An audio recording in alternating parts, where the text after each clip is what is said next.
ఏంటి మార్కెట్లు మళ్ళా కొంత తడబాట్లకు గురి అవుతున్నాయి.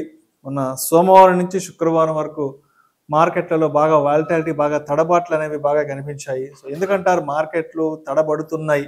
అంటే లాస్ట్ వీక్ 24,970 968 దగ్గర క్లోజ్ అయింది. సో మార్కెట్ ఎందుకు అంటే ట్రెమర్స్ ఆగస్ట్ 1 వస్తుంది కాబట్టి అన్ని కంట్రీస్ తో ఆయన చెప్పిందే వినాలి, ట్రంప్ నేను చెప్పిందే వినాలని కొంచెం ఎక్కువ చేసి తర్వాత చివరిలో మళ్ళీ జపాన్ తో కూడా కొంచెం డీల్ కుదుర్చుకున్నారు. అంటే 30% అనుకున్నది 15% వచ్చింది. ఆటో మీదుగా 25% అనేది 15%. అంటే మండే ఏమైంది, మార్కెట్ పెరుగుతుంది అనుకుంటే పడింది.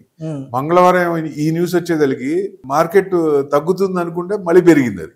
సో అంటే ఆయన ఎప్పుడు ఎలా ఏమి చెప్తారో తెలియదు కాబట్టి కొంచెం భయం ఉంది. సో ఎప్పుడైతే ఈ జపాన్తో డీల్ కుదిరిందో ఏషియన్ మార్కెట్స్ అన్ని ప్లస్లోకి వచ్చినాయి. ఎందుకంటే మిగతా కంట్రీస్ కూడా ఆయన సెటిల్ చేసుకుంటారు. తక్కువ అంటే అడిషనల్ 10% ట్యాక్స్ ఏదైతే ఉందో దాన్ని కొంచెం తక్కువలోనే చేసుకుంటారు. ట్యాక్స్లు ఎక్కువ ఇవ్వకపోవచ్చు అనేది ఒక ఆశాభావం వచ్చి కొంచెం మార్కెట్లన్నీ కొంచెం బాగానే ఉన్నాయి. కానీ దగ్గరికి వచ్చేగలిగి ఆగస్ట్ 1 వస్తుంది కాబట్టి ఇంకా ఏది ఫైనల్ అవ్వాల.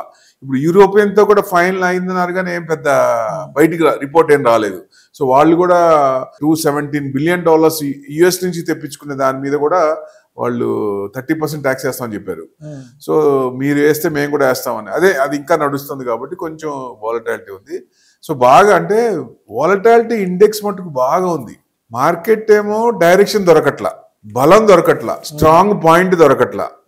కార్పొరేట్ రిజల్ట్స్ వచ్చినాయి అంటే మనం Q4 కొంచెం పర్వాలేదు. Q1 వచ్చేసరికి ఐటీ స్టాక్స్ పెద్ద రాణించట్లా.